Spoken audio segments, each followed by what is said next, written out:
Hi, I'm Dr. William T. Wright Jr., the founder and host of this show, The Wright Experience.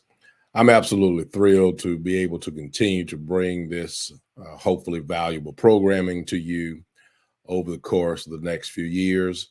We are well into our second year of producing this content for you and well over 60 episodes. And so I'm absolutely excited about the opportunities that are yet to come. We've got some amazing guests on tap in the immediate future, and we'll be booking more guests throughout the months of August, September. We're starting to book guests for those months as we speak. Tonight, I wanted to take the opportunity to do something just a little bit different.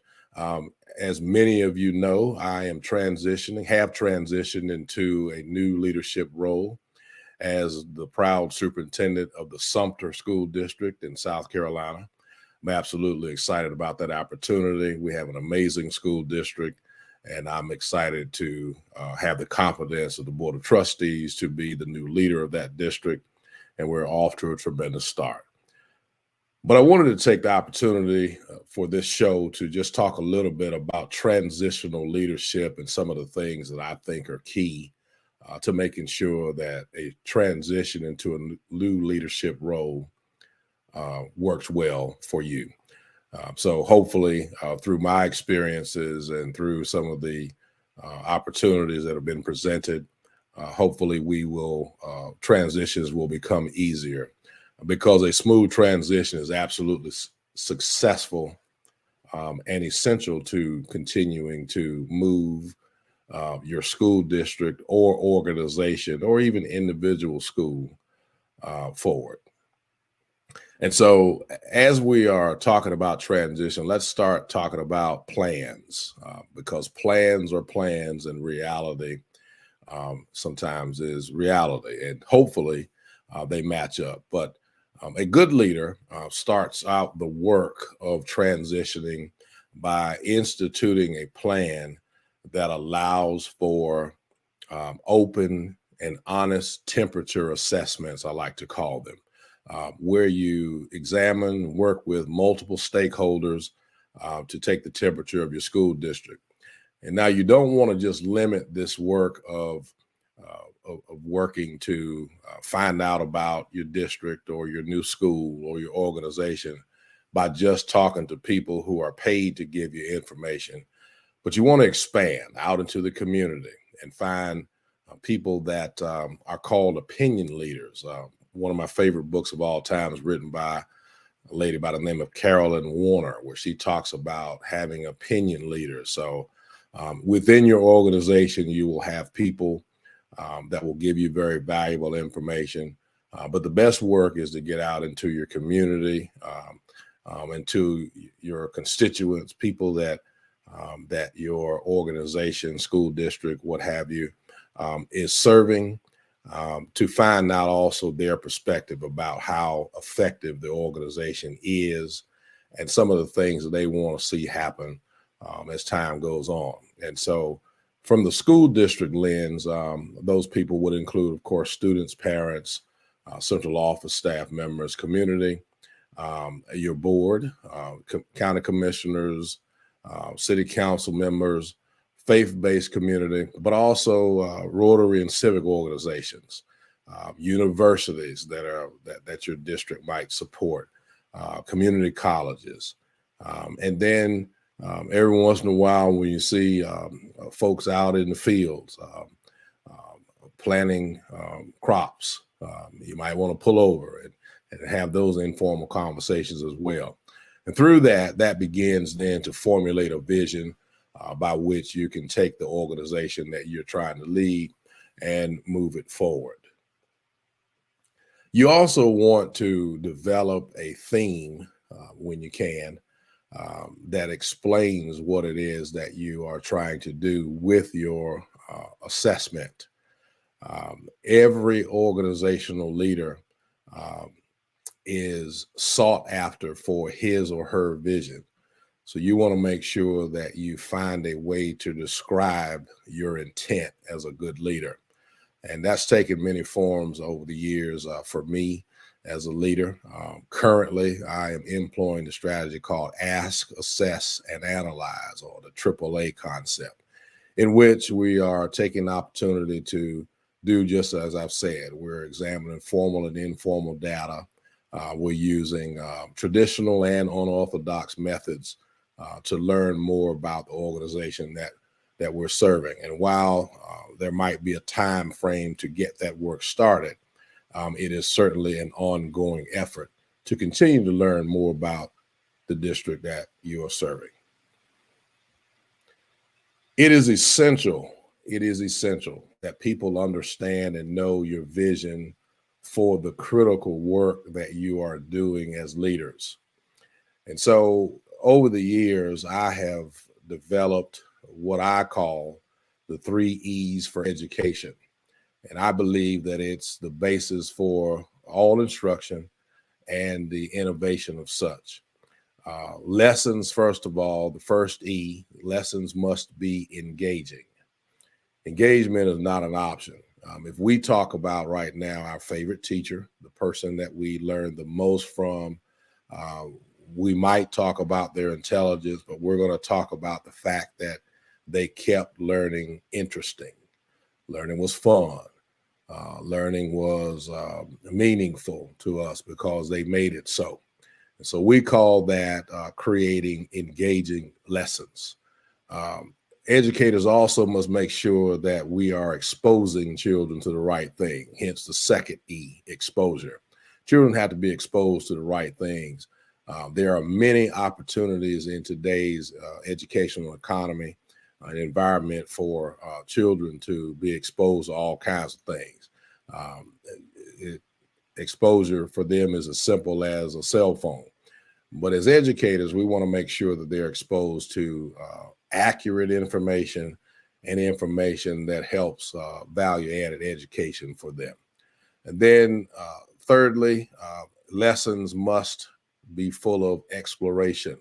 So in the 21st century, all lessons have to be inclusive of opportunities to explore new concepts. This world is changing minute by minute almost, and it gives so many more opportunities to young folks than used to be there. So for us, we want to make sure as educators that we are creating opportunities for children to explore just as much as they can. And so as we're formulating these questions and trying to find out more about this vision, we want to make sure also that we're doing it with fidelity. So our thought processes, our innovation of new ways to look at instruction, our leadership in meetings, our professional dress when we are interacting with folks, all of that is viewed and looked at from the leadership lens. And so we have to be cognizant of the fact that folks are watching. I went into an establishment about 45 miles away from my county just last week. And as soon as I walked in, I was asked, "Aren't you the new superintendent of Sumter County Schools?" And of course, I answered that question, yes. And we went on and had a delightful conversation and so forth and so on. So leadership requires you to be representative of the environment that you are leading at all times. And so please keep that in mind. I believe also that it is the job of leaders to employ what I call a triple S strategy. It is our job to serve those that we lead. Yes, leadership still is about service, ladies and gentlemen. It is also our responsibility to support those that we lead, to make sure that we're advocating for the best working environment for them that we can possibly give them. And then also as leaders, we are supposed to and should be about strengthening those that we lead. And we do that through encouraging them to step their game up when needed. We encourage them to seek opportunities to increase their leadership potential. But we also strengthen them by when we see things that need improvement, we work to collaborate with them to make sure that A, they have the tools that they need to improve, and then B, that we actually support them in that improvement process, however that needs to happen. And so through that, we end up with a stronger workforce, and it also makes life better for the person that is trying to exercise leadership. And so, as we continue to move towards a transition, it is critical to make sure that we keep our hands on the pulse of the profession that we're trying to lead. So, as educators, of course, we know in educational leadership, our lens is changing by the minute. There is all kinds of talk about the fact that many teachers are leaving our profession. And through that lens of teachers leaving our profession, it's now expanded. People in general are leaving the education profession by leaps and bounds. And while a lot of that has to do with compensation, we also have to prepare the folks that work with our young folks better, make sure that the environments are safe, make sure that the environments are conducive for professional development for teachers who are prepared just a little bit differently now as a whole than they used to be. We need to make sure that we as leaders, be they superintendents, be they boards of education, be they General Assembly folks who are working with educators, we need to make sure that the decisions that we're making, the lenses by which we are affecting education are not counterproductive. The work that we do as educational leaders should always be value added to make sure that children are growing and getting better. That's what educational leadership is all about. If I'm leading an organization where I am producing product in the manufacturing sector, it is my job as a leader to go in and assess what's going on and make sure that I'm providing value added leadership to produce a product more effectively and efficiently. Educational leadership is no different. And so for us as leaders, it is imperative that we continue to focus our organization and those that serve and work with children on the bottom line. And the bottom line is children growing and getting better. When we get away from that as educational leaders, we tend to suffer and end up not doing what's best for children. And so my mission as an educational leader is to continue to try to focus all of us on that goal. And so as I'm making this transition, as all of us are making this transition, you also want to ensure that the work that you are doing creates an opportunity for succession.